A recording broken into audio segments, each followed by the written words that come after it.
Dou boas-vindas a você ao nosso canal Direito Sem Formalidades. Antes de prosseguir, inscreva-se no canal e acione o sino para receber notificações de novos vídeos. E ao final, lembre de deixar o seu like para que mais pessoas possam ter acesso a esse tipo de conhecimento. A proposta de hoje consiste em retomar algo que já fizemos aqui no nosso canal faz algum tempo. Não vou expor hoje para você uma pesquisa em especial, mas sim vou falar sobre um conto da literatura brasileira. Hoje eu escolhi o conto de Graciliano Ramos, chamado Um Cinturão. A escolha desse conto se deve a uma conversa despretensiosa e por isso eu sou muito grato a Érica e ao Marco por essa ideia fantástica que eles me deram de trazer para o nosso canal esse conto maravilhoso do Graciliano Ramos. Obrigado, Érica. Obrigado, Marco. Bom, e esses agradecimentos vocês devem se perguntar sempre aqui no canal: poxa, ele está sempre agradecendo alguém. A ideia aqui é justamente mostrar que a prática do conhecimento é uma prática plural. O conhecimento não acontece no singular, ele acontece nesse encontro entre pessoas que debatem, que discutem e que por isso são capazes de aguçar a nossa criatividade. E desse modo a gente é capaz de produzir um conhecimento mais produtivo e melhor para a sociedade. Bom, vamos falar hoje um pouco então do conto do Graciliano Ramos e por que esse conto é importante para a gente.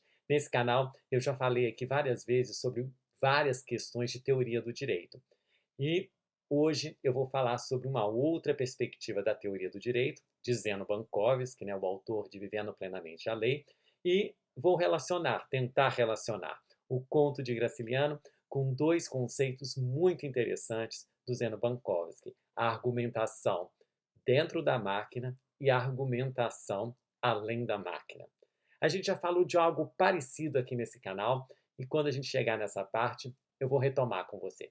Mas vamos lá? Meu nome é Marcos, eu sou professor titular da Universidade Federal de Juiz de Fora. Bom, vamos começar, como eu sempre gosto de dizer, do bom começo. E assim inicia o seu conto Graciliano Ramos. As minhas primeiras relações com a justiça foram dolorosas e deixaram-me funda impressão. Eu devia ter 4 ou 5 anos por aí e figurei na qualidade de réu. Certamente já me haviam feito representar este papel, mas ninguém me dera a entender que se tratava de julgamento. Batiam-me porque podiam bater-me, e isto era natural. A história, em resumo, consiste na perda do cinturão do pai do menino e a fúria com que o pai arrebata o filho encolhido num canto da sala, mas cobrando dele o cinturão.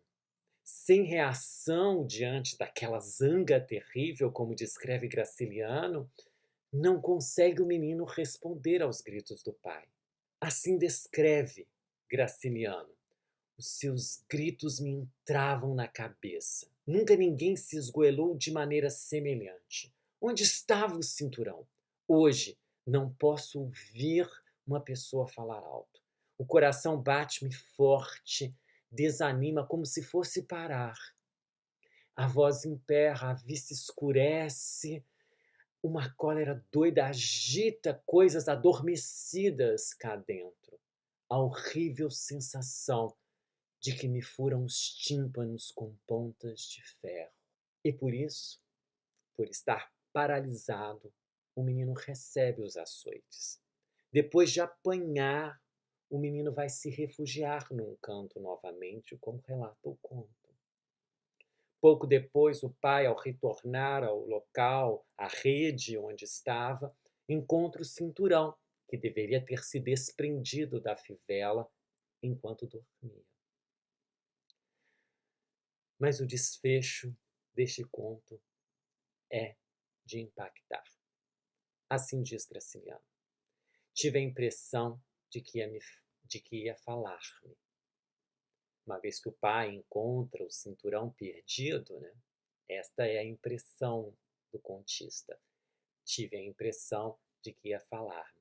Baixou a cabeça, a cara enrugada serenou, Os olhos esmoreceram, procuraram o refúgio onde eu me abatia, aniquilado. Pareceu-me que a figura imponente minguava e minha desgraça diminuiu. Se meu pai tivesse chegado a mim, eu o teria recebido sem o arrepio que a presença dele sempre me deu. Não se aproximou, conservou-se longe, rondando, inquieto, depois se afastou. Sozinho, viu de novo cruel e forte, soprando e espumando. E ali permaneci, miúdo, insignificante. Tão insignificante, miúdo como as aranhas que trabalhavam na telha negra. Foi esse o primeiro contato que tive com a justiça. Tanto o início quanto o desfecho do conto nos revelam a percepção desiludida do autor sobre a justiça. É preciso ter em mente que a relação entre justiça e lei são profundamente marcadas nesse conto. Como eu já disse, agora eu vou começar a tentar fazer aqui para você uma análise desse conto com a teoria do Zeno Bankovsky. Graciliano, ele vai denunciar o modo como a justiça alcança o seu corpo. A justiça é sentida corporalmente, com agressões físicas, porque a justiça para ele, nessa situação, é a sanção, a pena, a punição que ele recebe, na maior parte das vezes, e principalmente no caso relatado do cinturão, por algo que não poderia lhe ser imputado. Vejam, eu uso aqui a palavra técnica do direito. Ele não cometeu a ação.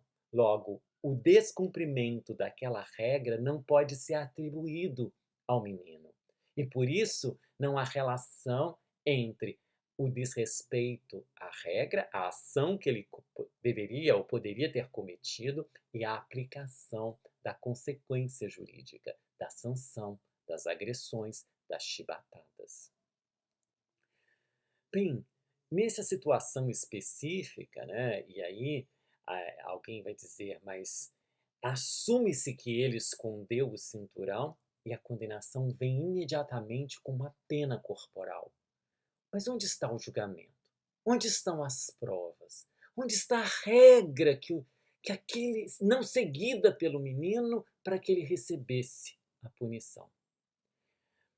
Num primeiro momento, a gente pode até pensar que o Graciliano não estaria fazendo referência à justiça como um valor a ser alcançado, mas sim como uma ação imediata de retribuição pelo crime, vamos dizer assim, pelo crime cometido.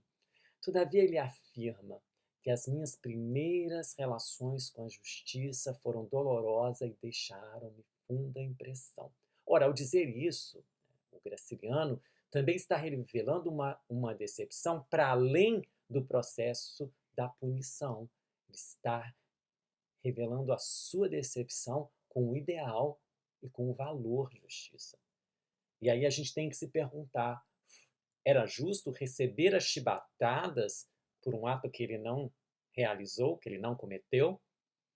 Logo, o conto, ao descrever uma relação de ausência de julgamento, de inexistência de procedimentos que não foram, ou de procedimentos que não foram seguidos, de provas que não foram demonstradas, da ausência do devido processo legal, que é seguir um procedimento correto, justo, legal, acaba por escancarar uma prática de tremenda injustiça. E aí a relação entre seguir a regra, receber uma punição porque você não desrespeitou a regra, implica implica uma injustiça, uma tremenda injustiça, porque é ausente a legalidade. Bom, a ideia aqui, né, no primeiro momento, né, de retomar aquilo que o Zeno Bankovsky chama de argumentação dentro da máquina. Nós já discutimos um pouco sobre isso no canal, quando eu falei aqui para você sobre a metáfora do caixa eletrônico. Bom, vou deixar aqui um tag acima sobre desse vídeo sobre a metáfora do caixa eletrônico. Ela pode ser aplicada aqui no sentido de revelar, né, a ausência do respeito do desrespeito às regras para se vir a receber uma punição. No conto, não há regras que foram desrespeitadas, o que coloca em questão a ausência de uma argumentação que leve em conta as regras, as estruturas normativas tradicionais do direito. Mesmo se vale de uma argumentação ancorada nas regras literalmente, nós estamos aqui diante de uma ausência de legalidade. A outra, segunda etapa, é a etapa de se falar da argumentação além da máquina. Aqui nesse canal a gente já discutiu um pouco sobre isso e vou deixar aqui acima também um tag, né, sobre a questão da metáfora do tigre. Quando a gente fala em argumentação além da máquina, a gente está falando tanto daquela ideia de se ter em mente a complexidade do real, o caso concreto que nos apresenta, mas também a ideia do raciocínio parabólico. A gente já falou aqui também neste canal sobre a questão do raciocínio parabólico ao comentar a parábola do bom samaritano. E como que Jesus, ao tentar explicar para o jurista, né, que o modo como a gente coloca a lei em prática depende da nossa capacidade de compreender a vulnerabilidade do outro e a nossa própria vulnerabilidade, e aí nessa situação específica, né, significa, né, que devemos, e essa é a ideia, devemos colocar o outro como nosso próximo, fazer do outro o nosso próximo. E por isso, ao se deparar com a complexidade do real, sermos capazes de aproximar a lei do amor e o amor da lei. Mankowski ele vai dizer uma coisa muito importante. Parábolas são onde a lei e o amor se encontram. No conto, o menino clama pela chegada de outras pessoas para que elas pudessem tirá-lo daquela situação de perigo e de dor. Ele assim diz: se eu queria que minha mãe, Sinhá Leopoldina, Amaro e José Bahia surgissem de repente, me livrassem daquele perigo. Pessoas grandes que não levavam pancadas. Continua desesperado.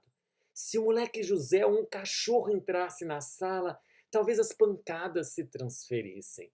O moleque e os cachorros eram inocentes, mas não se tratava disto. Responsabilizando qualquer deles, meu pai me esqueceria, deixar-me-ia fugir, esconder-me na beira do açude ou no quintal. Todos esses personagens estão fora do quadro legal estabelecido e criado pelo pai, no qual o menino já era culpado antes mesmo de se haver provas. Os adultos poderiam trazer o amor para equilibrar a aplicação literal da lei. Mas de que lei? A lei que vinha da ideia de que devemos, daquela ideia inicial do conto. Batiam porque podiam bater. E isto era natural. Você já pensou, nos dias de hoje, quantas vezes nós nos vemos diante de situações reais como estas narradas pelo contista? Quantas pessoas são injustamente condenadas mesmo antes do julgamento? Não há julgamento, não há provas. Parafraseando o próprio Graciliano Ramos, é como se estas pessoas vivessem constantemente dolorosas relações com a justiça. Seguem sofrendo porque podem morrer. E isto é natural. Espero que você tenha gostado. Até uma próxima. Muito obrigado.